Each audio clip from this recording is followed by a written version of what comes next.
اس کے بعد نام آتا ہے پاکستان کا. یہ ہے میری اور آپ کی داستان، اور یہ ہے سبب جس کی وجہ سے کہ میں آپ سے یہ گفتگو کر رہا ہوں. اصل میں تو کس لیے؟ محض ایک علمی استفادہ، محض اپنی بات آراء کو ظاہر کرنے کا شوق نہیں، بلکہ یہ کہ اپنی ذمہ داری ہم پہچانے کہ ہم کس مقام پر کھڑے ہیں. دیکھیے، اس پاکستان کے بارے میں یا ہندوستان کے بارے میں علامہ اقبال نے کہا تھا اپنے ترانہ ملی میں، میرے عرب کو آئی ٹھنڈی ہوا جہاں سے، میرا وطن وہی ہے، میرا وطن وہی ہے. اور مجھے بتایا گیا کہ سنن ابی داؤد میں یہ روایت موجود ہے کہ حضور نے فرمایا کہ ہندوستان کی طرف سے مجھے ٹھنڈی ہوا آتی، اگرچہ مجھے وہ حدیث ابھی نہیں ملی ہے، لیکن حزب التحریر کا ایک کارڈ مجھے ملا تھا، تو اس میں اس حدیث کا اور اس میں ابو داؤد کا روایت کا ایک حوالہ موجود تھا. لیکن میں جو چیز آپ کو بتا چکا ہوں وہ یہ کہ الف ثانی کا پورا تجدیدی کارنامہ اس ہندوستان کی سرزمین میں ہوا. مجدد الف ثانی شیخ احمد سرندی، شاہ ولی اللہ دہلوی، سید احمد بریلوی، وہ تو ہمارے پاکستان میں آ کر جو ہے ان کا خون جذب ہوا ارض پاکستان میں. پھر شیخ الہند مولانا محمود حسن. تحریک خلافت چلی تو صرف ہندوستان میں چلی اور کہیں نہیں چلی. آزادی کی تحریک چلی پوری دنیا میں، وہ نیشنلزم کی بنیاد پر چلی، ملے نیشنلزم، عرب نیشنلزم، ترک نیشنلزم. ہمارے ہاں چلی تو اسلام کے نام پر پاکستان کا مطلب کیا؟ لا الہ الا اللہ. پھر پاکستان قائم ہوا معجزے کے طور پر، بلکہ نازل ہوا ہے لیلۃ القدر میں. انا انزلناہ فی لیلۃ القدر، جیسے قرآن نازل ہوا لیلۃ القدر میں، یہ پاکستان بھی نازل ہوا لیلۃ القدر میں. اس کا برقرار رہنا ابھی تک معجزہ ہے. ہندو یہ سمجھتا تھا، کانگریس سمجھتی تھی کہ جھٹپٹ ختم ہو جائے گا. پھر یہ کہ اس کا قرارداد مقاصد کا پاس ہو جانا، مزید بھی اور اضافی دفعات دستور میں آ جانا، اب کمرشل انٹرسٹ کو ربا قرار دے کر حرام قرار دینا، یہ سارے لینڈ مارکس ہیں کہ جو اشارہ کر رہے ہیں کسی چیز کی طرف، معاملہ کدھر جا رہا ہے. پھر یہ کہ یہ جو 14ویں صدی کے مجدد تھے شیخ الہند، اس کے بعد سے کچھ ایسی شخصیتیں عظیم پیدا ہوئی ہیں ہند میں، جن کو میں سمجھتا ہوں کہ 14ویں صدی کے مجدد اور 15ویں صدی کے مجدد کے درمیان یہ 15ویں صدی کے مجدد کی راہ کو سیدھا کرنے والے، جیسے کہ حضرت یحییٰ نے کہا تھا میں تو آنے والے کا راستہ سیدھا کر رہا ہوں حضرت عیسیٰ کے لیے، ایسے ہی 15ویں صدی کے لیے امام مہدی کے لیے راستہ صاف کرنے والے سب سے پہلے علامہ اقبال، جنہوں نے اسلام کا تصور دین کی حیثیت سے دوبارہ زندہ کیا ہے، ورنہ اسلام ایک مذہب کی شکل اختیار کر چکا تھا. پھر مولانا مودودی، مولانا ابوالکلام آزاد حکومت الہیہ کے نعرے کے ساتھ میدان میں آئے. یہ اقبال نے جو تصور پیش کیا تھا اس پر عملی جد و جہد کے لیے حزب اللہ قائم ہوئی. نوٹ کر لیجئے 11 برس کا فرق ہے عمر کا علامہ اقبال کے اور ابوالکلام کے. اور 1913 میں جب حزب اللہ قائم کی ہے اس وقت علامہ اقبال کی ملی شاعری اپنے عروج کو پہنچ چکی تھی.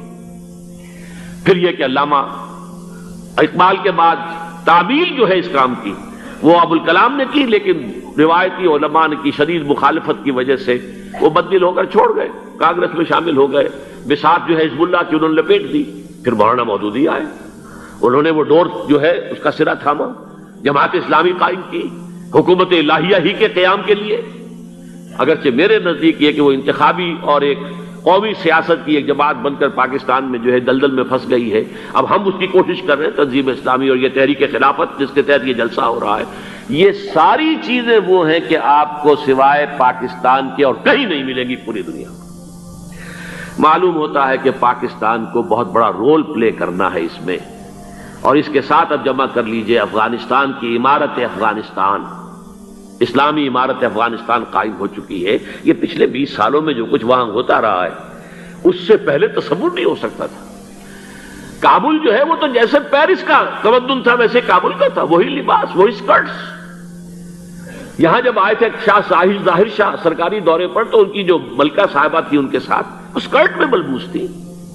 کابل جو ہے وہ بالکل ایک پیرس کی طرح کا شہر تھا. آج کابل جو ہے جا کر دیکھیے، علامہ اقبال کے فرزند بھی دیکھ کر آئے ہیں، تو اگرچہ وہ خود میں سمجھتا ہوں کہ خاصے انہیں آپ لبرل کہیں، آزاد خیال کہیں، لیکن اس درجے متاثر ہو کر آئے تھے کہ انہوں نے یہ کہا افغانستان میں جو میں نے حالات دیکھے ہیں کہ اگر 2-4 اور مسلمان ملکوں کے اندر یہ نظام قائم ہو جائے تو پوری دنیا مسلمان ہو جائے گی. یہ سب کچھ کیسے ہو رہا ہے؟ یہ آنے والے دور کی جھلکیاں ہیں. Coming events are casting their shadows before. یہ سب بتا رہے ہیں کہ پاکستان افغانستان کو مل کر اس میں کوئی عظیم رول پلے کرنا ہے.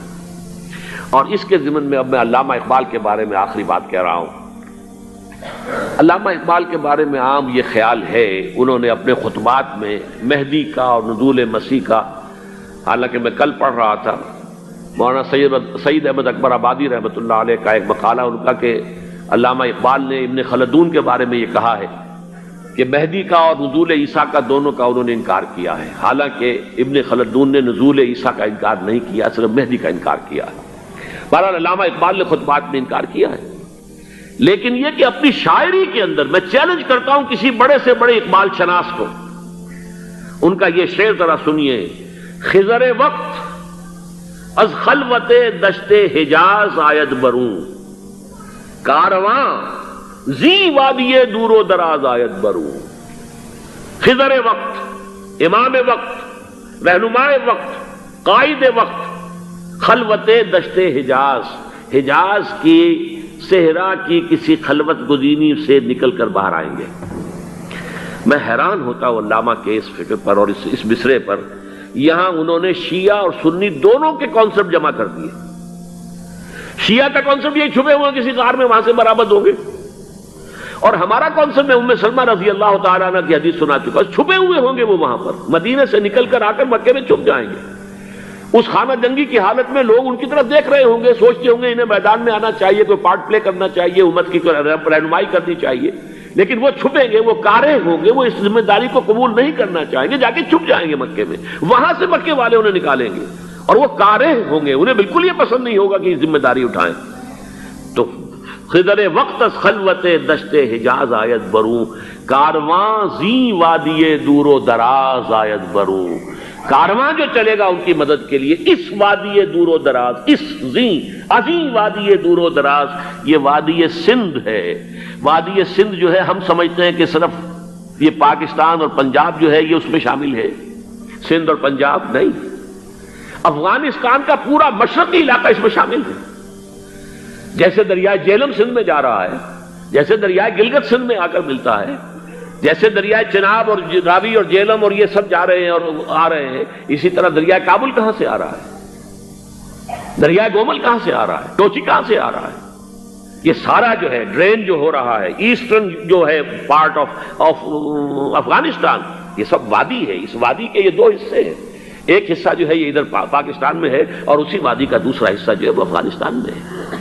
کارواں زی وادی دور و دراز آیت بروں، کارواں چلے گا یہاں سے. یخرج ناس من المشرق یؤتون للمہدی، یعنی سلطان ہی مشرق سے فوجیں چلیں گی کہ جو مہدی کی حکومت قائم کریں گی. اور یخرج من خراسان رایات و سود، اور خراسان سے سیاہ پرچم چلیں گے کہ جن کا رخ کوئی موڑ نہیں سکے گا، حتیٰ تنصب بیلیا، یہاں تک کہ وہ جا کر یروشلم کے اندر نصب ہو جائیں گے. حضرات، میں ایک میری گفتگو کا حصہ باقی تھا لیکن میں اسے چھوڑ رہا ہوں، اس لیے کہ گلوبلائزیشن جو اس کی ہوگی، جو خلافت علی منہاج النبوہ کی تجرید کامل حضرت مہدی کے ہاتھوں عرب میں ہوگی، اس سے پہلے اس کے لیے محنت، کوشش، جد و جہد پاکستان اور افغانستان میں ہو چکی ہوگی جو اسے سپورٹ کرے گی اور وہاں جا کر حکومت قائم کرے گی.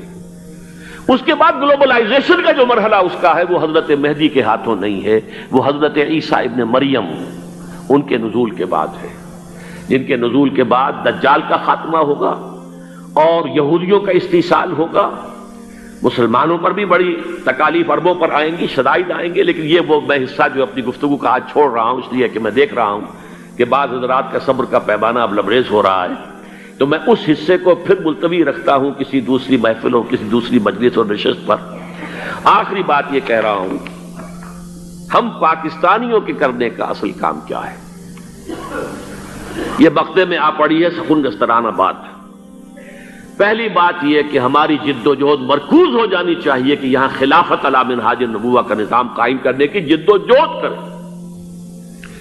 اس کے دو راستے ہیں. ایک سہل راستہ ہے، اللہ تعالیٰ جس کے لیے بھی اس کو سہل کر دے. اگر بظاہر تو بڑا مشکل ہے، نظر آتا ہے کہ لوگ اسے قبول نہیں کریں گے، کر لیں تو پھر بہت آسان راستہ ہے. تمام دینی جماعتیں پاور پالیٹکس سے، الیکشن کی سیاست سے وِڈرا کریں اور اپنی تمام توانائیاں متحد ہو کر مرکوز کر دیں۔ نمبر ایک یہ کہ پاکستان کے دستور میں جس قدر اسلامی دفعات آ چکی ہیں ان کو جو غیر مؤثر کرنے والے چور دروازے ہیں وہ بند کروائے جائیں، جس کے لیے آپ کو یاد ہوگا میں نے مہم چلائی تھی نواز شریف صاحب کے دور حکومت میں کہ یہ ترامیم آپ مزید کر دیجئے تو یہ جو چور دروازے ہیں جس کی وجہ سے قرارداد مقاصد ہو، دفعہ 227 ہو، یہ سب کے سب، اور یہ جو فیڈرل شریعت کورٹ ہے، یہ سب غیر مؤثر پڑے ہوئے ہیں۔ کاؤنسل آف اسلامک آئیڈیالوجی غیر مؤثر پڑی ہوئی ہے، ساری چیزیں موجود، پورا اسلام موجود ہے لیکن غیر مؤثر ہے۔ چور دروازے بند کر دو خدا کے لیے تاکہ یہ اس مؤثر ہو جائے، بڑی آسانی کے ساتھ، بہت ہی عمدگی کے ساتھ، بغیر کسی خون خرابے کے اسلامائزیشن آف لاس اور اس کی امپلیمنٹیشن شروع ہو جائے۔ اور نمبر دو یہ استیصال منکرات کے لیے امر بالمعروف نہی عن المنکر، اس کے لیے میدان میں آ کر کے ہمیں نہ حکومت چاہیے نہ اقتدار چاہیے، ہمیں صرف یہ چاہیے یہ حرام ہے، یہ حرام ہے، یہ حرام، اسے ختم کرو، اسے ختم کرو، اسے ختم کرو۔ اس کے لیے میدان میں آئے۔ من رأى منکم منکرا فلیغیرہ بیدہ فإن لم یستطع فبلسانہ فإن لم یستطع فبقلبہ۔ حضرات اگر یہ کام ہو جائے